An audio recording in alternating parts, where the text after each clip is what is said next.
Buen día nuevamente a todos. Vamos a comenzar nuestra primera sesión. Vamos a hablar de la unidad uno, conocimiento, ciencia e investigación.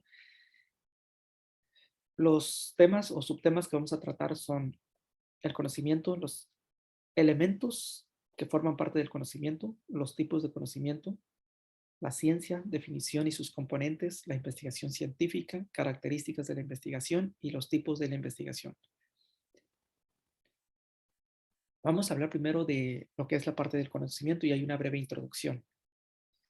Hay una pregunta que está ahí en la presentación que dice, ¿has notado que la investigación científica está presente en nuestra cotidianidad y que todos los días nos beneficiamos de ella? Bueno, primeramente es necesario saber que el ser humano ha estado en contacto con la ciencia, claro, desde que tenemos uso del concepto de ciencia, ¿no? O mejor dicho, desde cuando surge la ciencia moderna, es decir, hablando de la época del renacentismo, en sus inicios del renacentismo. Estamos hablando del año 1450 y tanto, mm, siglo XV aproximadamente, ¿no? Pero incluso mucho antes, el ser humano había estado en contacto con elementos tecnológicos de acuerdo con su época, solo que en muchas ocasiones nosotros no somos conscientes de ese proceso. Por ejemplo, el, no sé si a ustedes alguna vez se han preguntado frases como estas, ¿no? O han escuchado frases de personas que dicen, bueno, es que doña Susana o fulano de tal conoce ese objeto, o conoce ese tema o conoce esa región como la palma de su mano, ¿no? Otros comentarios por ahí podría ser el de, no hay nadie para recomendarte un té como doña Chole, ¿no? Un té para los nervios, un té para calmar los ánimos. Eh, Eso, otro comentario es, eso de cuándo es la mejor época del año para sembrar, pregúntenselo a fulano de tal, porque él conoce sobre lo que es la agricultura. También habrán escuchado algunas frases como, por ejemplo, parece que por la tarde lloverá, o si amarras un listón rojo en el brazo izquierdo o en el brazo derecho de tu hijo, de seguro no va a tener, como dicen, mal de ojo, ¿no? O si te enjuagas el cabello con té de manzanilla, no se te caerá. O bien si le pones jitomate podrido o yemas de huevo, etcétera, ¿no? O también si comes muchos quelites, no te enfermarás de la garganta. En fin, frases cotidianas como estas hay muchísimas. La pregunta aquí sería, ¿están en lo cierto todas esas frases o esos comentarios? Bueno, ¿a dónde voy con todo esto? Nosotros si reflexionamos en eso es que pensamos en que los conocimientos que tenemos a veces creemos que son ciertos porque una persona de mayor edad no las dice, pero inferimos que porque tiene sabiduría. Pero no solamente por eso, sino que hoy en día ya nosotros estamos conscientes de que los medios que tenemos a nuestro alcance son los más idóneos para poder solucionar nuestros problemas. Por ejemplo, la computadora nos resuelve un problema práctico. Es decir, antes se tenía que hacer todo un proceso, pensemos en el ámbito de la contabilidad, por ejemplo, se tenía que hacer un proceso de llenado de unas hojas de 24 columnas para poder saber el balance general de una empresa, es decir, para saber su situación financiera. Pero hoy en día basta con tener un software instalado en la computadora de Compaq o Nomipack y los procesos son más fáciles, son más ágiles y son más rápidos y, y nos ahorran más tiempo. Entonces, nosotros estamos en contacto directo con la tecnología y con la ciencia desde hace mucho tiempo, pero no somos conscientes de que tenemos allí la ciencia en nuestra casa. Por ejemplo, un electrodoméstico, la estufa, El refrigerador, el televisor, la lavadora son inventos que se lograron gracias a la ciencia. Es decir, si no tuviéramos investigación, si no hubiera ciencia, no tuviéramos la comodidad que hoy tenemos o la facilidad en los medios para poder lograr nuestros propósitos o satisfacer nuestras necesidades. El automóvil, por ejemplo, también es el automóvil es una creación o un producto de la investigación científica, producto de la ciencia. Así pues, lo que es la tecnología está implícita en nuestra vida diaria. La ciencia está implícita también dentro de la sociedad, dentro de la economía y dentro de la política. Pensaríamos, bueno, en la política no hay ciencia. Cómo puede estar implícita la investigación o la metodología de la investigación en la política? Bueno, resulta que, por ejemplo, para hacer los procesos de selección o de votación o elección de nuestros representantes, ya sean a gobernadores o presidente, alcaldes, corregidores, etcétera, todo hoy en día se hace con o mediante procesos de computarizados, procesos de computarizados, sistemas que nos permiten hacer un conteo, hacer una agilización de esos votos que nosotros emitimos. Entonces, allí está implícito, en la economía también, en la sociología también, en todas las ciencias. Vamos a empezar a entender un poquito lo que es la definición de conocimiento. Permítame tantito. ¿Qué entendemos por conocimiento? Literalmente, las definiciones que encontramos en algunos libros nos dice que el conocimiento es una actividad mental y física mediante el cual el ser humano se relaciona con su entorno. Esto significaría que para poder conocer algo, yo necesito relacionarme con mi entorno, pero específicamente con qué. Bueno, aquí tendríamos que seleccionar del entorno con qué yo me voy a relacionar. Por ejemplo, ¿cómo yo logro saber quién es mi amigo o cómo sé que es mi amigo fulano de tal o mi amiga fulano de tal? Porque convivo mucho tiempo con ella o con él, paso mucho tiempo con esa persona. Al pasar más tiempo con esa persona, al convivir con esa persona, al relacionarme más y más y más con esa persona, yo llego a conocerla más y más, pero no por el hecho de yo estar viviendo o conviviendo con esa persona durante 10, 15, 20, 30 años, significa que yo ya la conozco o que yo ya tengo pleno conocimiento de esa persona.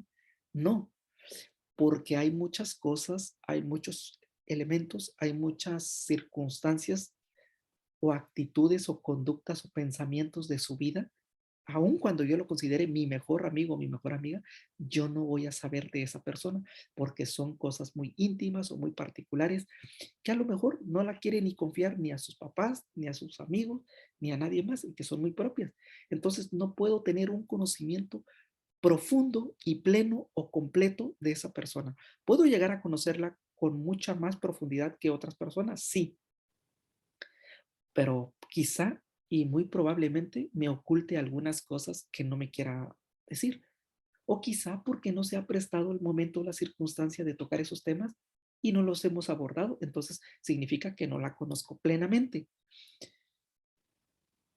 Entonces, me podría preguntar, ¿hay alguna forma de saber que alguien tiene un conocimiento total de algunas cosas?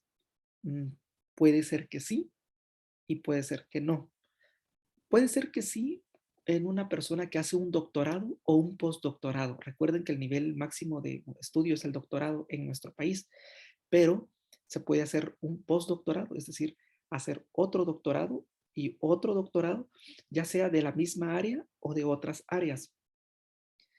Por ejemplo, alguien puede ser un doctorado en, digamos, en las lagartijas de cola amarilla.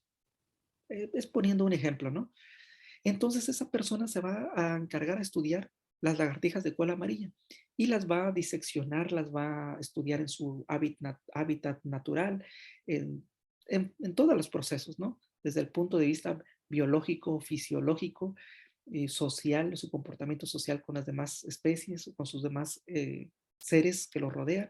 En fin, puede ser un gran experto si se aboca completamente al estudio de ese ser vivo, de ese animal, pero muy probablemente no logre conocer todo porque quizá haya más que descubrir, haya más que desmembrar, haya más que escudriñar de ese objeto, de ese ser, y probablemente no lo llegue a conocer, o muy probablemente sí, si se empecina toda la vida en eso.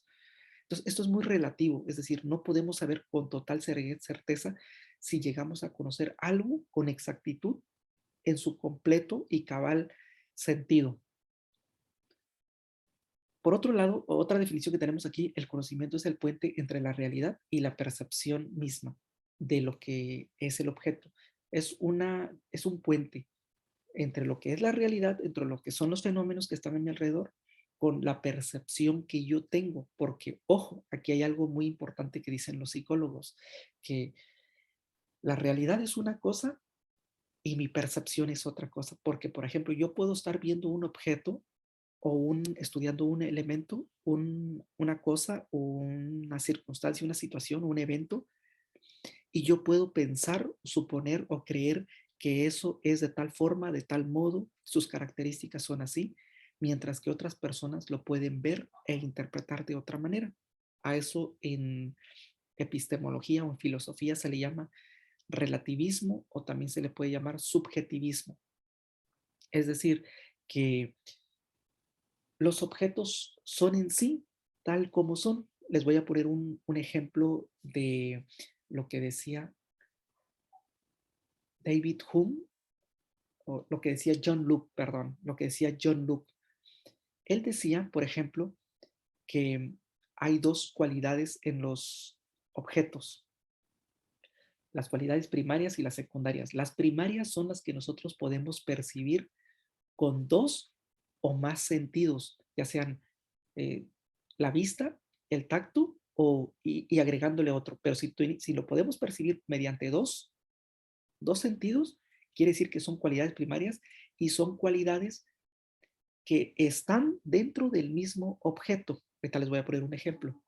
Pero si nada más las logramos percibir, algo del entorno lo logramos percibir por un sentido, significa que esa cualidad no está dentro, no es propia del objeto. Ahí viene el ejemplo.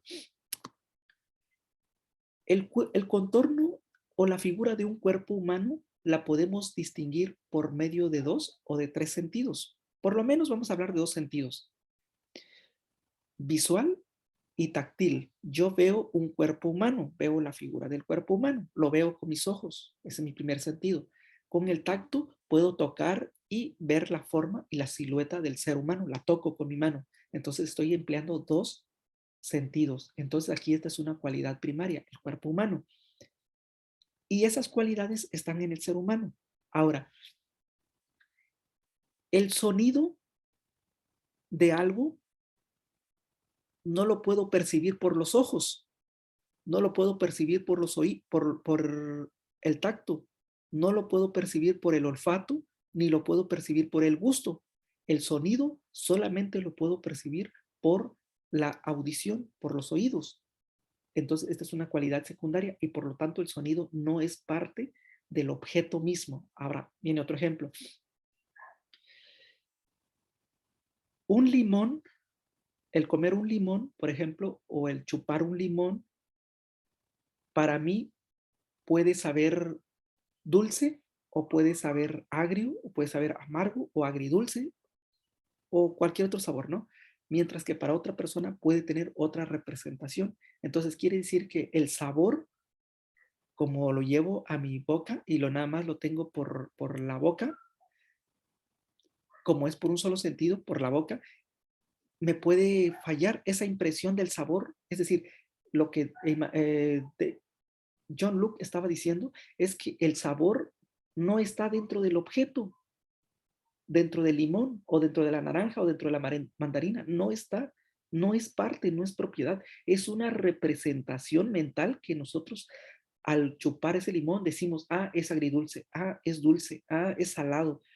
Es decir, que esa cualidad de dulce, salado, agrio, amargo o ácido, nosotros se lo imprimimos al objeto. Es decir, que el objeto en su naturaleza no es amargo, ni es dulce, ni es agridulce, ni es ácido.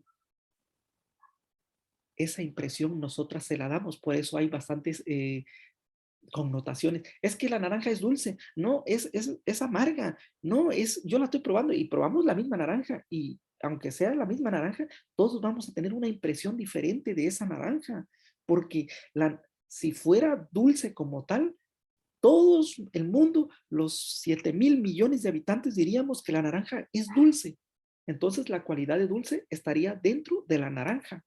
Eso es lo que John Locke estaba afirmando y sosteniendo con estas cualidades.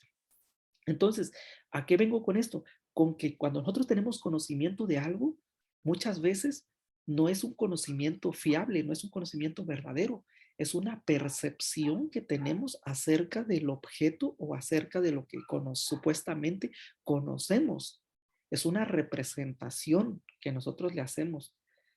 Y eso es muy, muy riesgoso y muy delicado. Bueno, tenemos otra definición, que el conocimiento es la habilidad humana en la que se relaciona el sujeto y el objeto por conocer. Entonces, ¿qué es el conocimiento? Es la relación entre yo como sujeto y un objeto por conocer. ¿Y qué es el objeto por conocer? El objeto por conocer puede ser una fórmula matemática, un concepto de historia, un concepto de filosofía, una teoría de física, en fin, puede ser cualquier cosa, perdón, puede ser una persona por conocer una persona, puede ser una ciudad, un lugar por conocer, puede ser la presión atmosférica, quisiéramos saber sobre el clima, en fin, lo que tú quieras conocer, con lo que tú quieras relacionarte, eso viene siendo el objeto. Y nosotros seríamos el sujeto cognoscente, la persona que piensa. Entonces, ¿y cómo llegamos a conocer un objeto? Pues estudiándola, pasando mucho tiempo con ese objeto, analizándola, conviviendo con ese objeto, con esa persona, con esa situación. Entre más tiempo pasemos, entre más tiempo convivamos y nos mezclemos y nos relacionemos con ese objeto, con ese tema, con esa ciudad, con esa persona, con esa característica, con ese elemento del entorno, de la realidad, más, más y más información vamos acumulando a nuestra vida.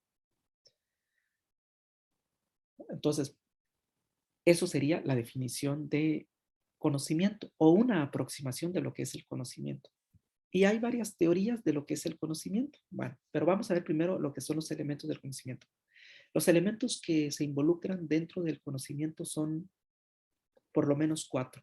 El sujeto, es decir, debe haber una persona, un sujeto cognoscente, una persona que piensa y que tiene el deseo y el interés o la voluntad de querer saber algo, de querer conocer, de querer aprender algo. Ese es el sujeto. Número 2, debe haber un objeto por conocer. Puede ser una computadora. Por ejemplo, si yo estoy estudiando ingeniería en sistemas computacionales, un objeto por estudiar es el software o los software de las computadoras, ya sea un software para elaborar un diagrama de flujo, un software para elaborar un balance general de una empresa, no lo sé. O puede ser el hardware, es decir, puede ser los circuitos de los cuales está integrado una computadora. ¿Y qué necesito para conocer el hardware? Pues abrir la computadora, desarmarla y ver cómo están conectados todos estos circuitos, conocer pieza por pieza, hacer un análisis de cada una de las piezas del, del hardware de la computadora. Y entre más tiempo pase y dedique a estar estudiando el hardware, mayor comprensión, mayor conocimiento voy a adquirir. Entonces debe estar el sujeto que conoce y que tiene un interés, un deseo y una voluntad por aprender. El objeto en cuestión, el que se va a estudiar, puede ser una teoría, un concepto, una persona, etcétera. Y el proceso. El proceso es el acto de conocer que se logra o que se lleva a cabo de una manera secuencial para describir o para analizar o para explicar el objeto en cuestión, el que estamos estudiando. El proceso va a ser ya sea los pasos que vamos a utilizar, porque tampoco vamos a entrar así como de manera intempestiva o de manera bruta, ¿no? Sino que hay ciertos niveles, hay ciertos procedimientos. Por ejemplo, para los que estudian ciencias de la salud o enfermería, cuando van a conocer, por ejemplo, en el área de gineco-obstetricia o el área de quirúrgica, pues primero van a llevar parte de la teoría y primero van a estar en el hospital simulado, donde van a tener este, formas humanas, objetos o muñecos o muñecas, y les va a decir el maestro o el médico les va a enseñar cómo se coloca a la paciente o al paciente en cuestión para poder intervenirlo y pues ahí van experimentando y van practicando. Mientras más tiempo pasen estudiando su teoría y mientras más tiempo pasen en el hospital simulado, mejor van a llegar al hospital general con mayor conocimiento cuando vayan a hacer su primera práctica. Y cuando van a hacer su primera práctica, primero observan y luego ya se dedican a hacer su primera intervención. Y cuando hacen su primera intervención, siempre tienen el apoyo de los médicos especialistas, ya sea del gineco-obstetra o del eh, encargado de quirófano. Esto pensando en ese ejemplo. Y así, y entre más tiempo vayan al hospital y entre más tiempo se dediquen a eso, más peritos o más expertos se van a volver en ese tema. Pero eso hay un proceso para hacerlo.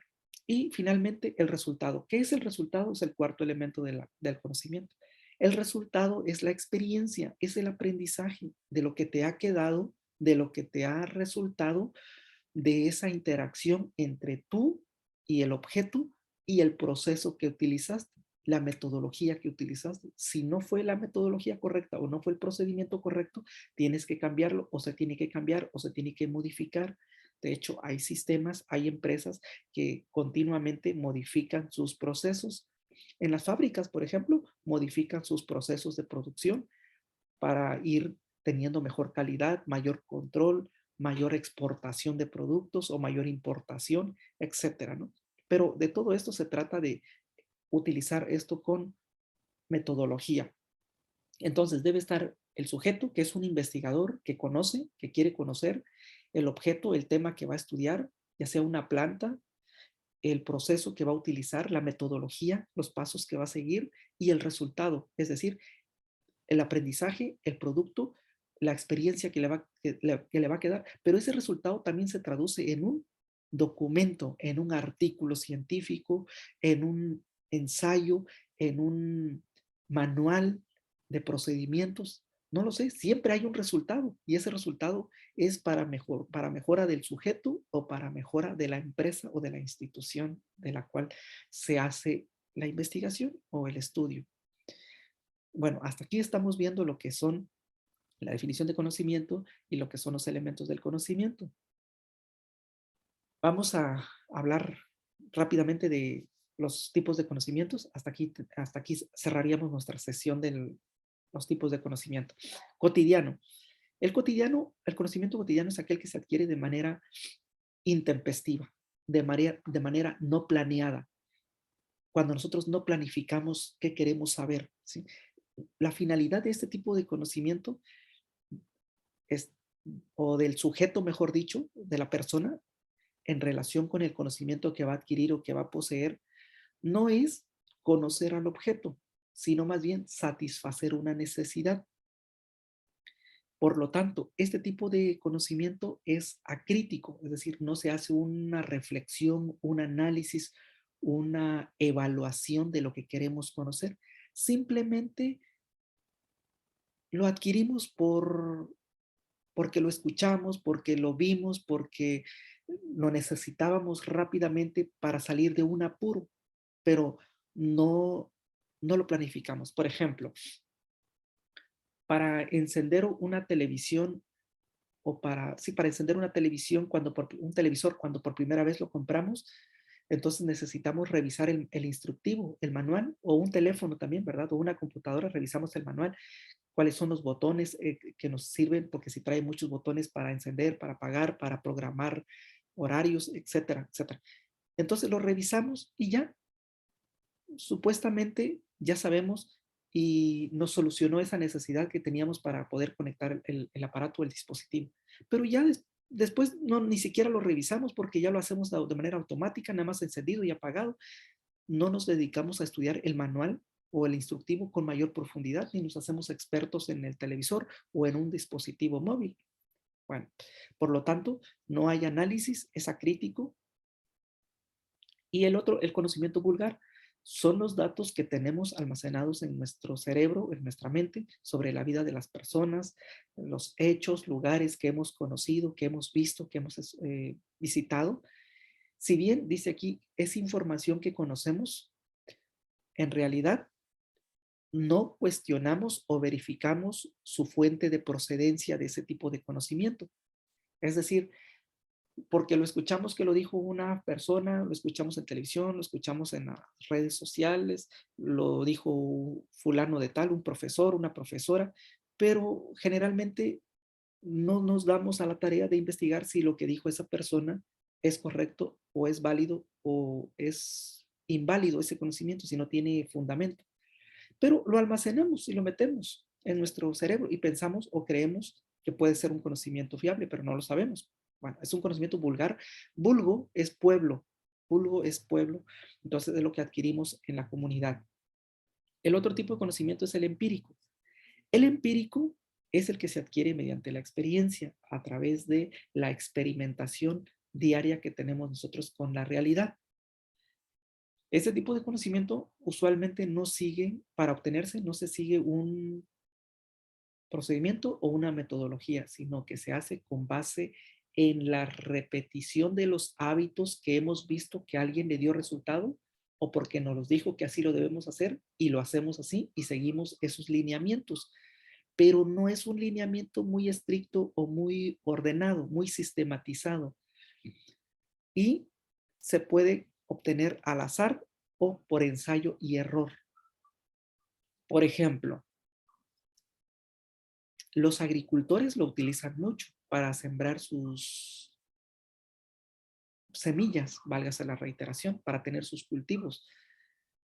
Ellos sí saben que deben sembrar, por ejemplo, hay quienes siembran en el mes de mayo o junio, sobre todo pensando en la región del sureste del país, en la región del sur, llueve en el mes de mayo y en el mes de junio, son cuando caen las primeras lluvias del año, y después de esa lluvia, dejan pasar 2 o 3 días y después van a sembrar las semillas de maíz, de trigo, garbanzo, frijol o lo que sea, ¿no? Ahora nos preguntaríamos, ¿y por qué 3 días después? ¿O por qué 2 días después? ¿O por qué después de la primera lluvia? ¿Por qué no antes de la primera lluvia?